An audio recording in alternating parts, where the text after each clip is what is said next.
السلام علیکم پیارے ریڈرز، ناول ہے جی صرف تم، ایپیسوڈ 4۔ رائٹر ہیں جی پیا خان۔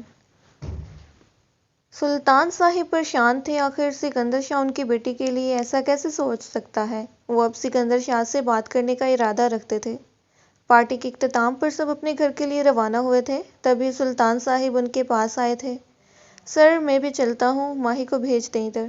سلطان کی بات سنتے سکندر کے ماتھے پر شکنیں ابھری تھی۔ وہ نہیں چاہتا تھا ماہی اس کے گھر سے کہیں جائے، لیکن وہ اسے کس حق سے یہاں روک سکتا تھا۔ ٹھیک ہے، تم یہیں رکو، میں بلا کر لاتا ہوں۔ سکندر شاہ نے قدم دوسرے پورشن کی جانب بڑھانے چاہے تھے، تبھی سلطان بولا تھا، سر آپ رہنے دیں، میں بلا لوں گا، تھک گئے ہوں گے آپ، آرام کریں۔ سلطان نے بہانہ جڑا تھا، نہیں میں بالکل ٹھیک ہوں اور تم یہیں رکو، میں جا رہا ہوں۔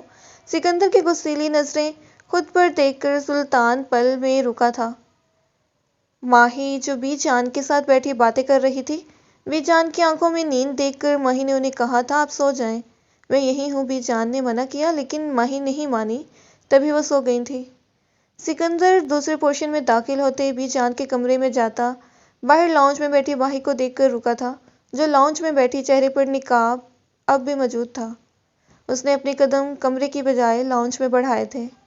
سلطان صاحب پریشانی سے وہیں چکر کاٹ رہے تھے، انہیں سمجھ نہیں آ رہا تھا ماہی ان کی بیٹی ہے تو وہ سکندر کو ماہی کے پاس جانے سے روک کیوں نہیں سکے۔ ماہی جو نظریں جھکائے صوفے پر بیٹھی تھی، اپنے قریب سے آتی قدموں کی چاپ پر نظریں اٹھائے اس نے اپنے سامنے کھڑے سکندر کو دیکھا تھا، جو مسکراہٹ سجائے اسے دیکھنے میں محو تھا۔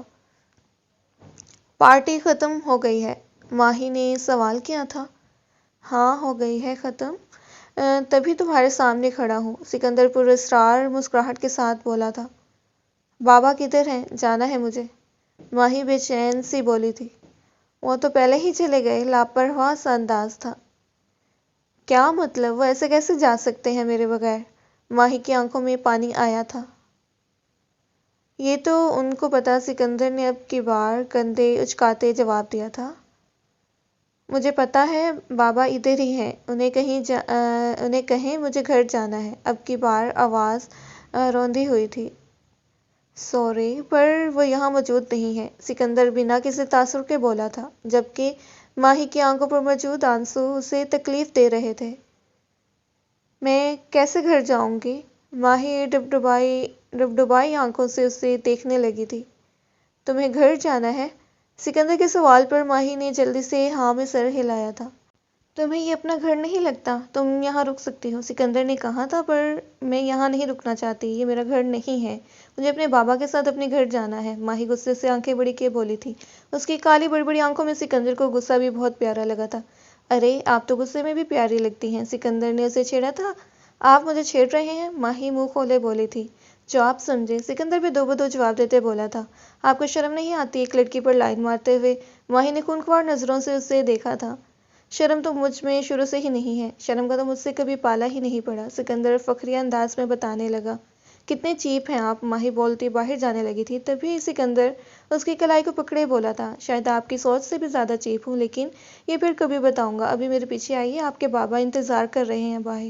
سکندر یہ کہتے آگے چلنے لگا، جبکہ ماہی اس کے پیچھے چلتے، منہ اب تک صدمے کی حالت کی وجہ سے کھلا ہوا تھا۔ منہ بند کر لیں ورنہ میرا خود پر کنٹرول نہیں رہے گا۔ ماہی نے جلدی سے منہ بند کیا تھا، وہ نقاب کے اوپر سے بھی محسوس کر سکتا تھا کہ ماہی کا منہ کھلا ہوا ہے، وہ نظریں شرمندگی سے جھکائے چل رہی تھی۔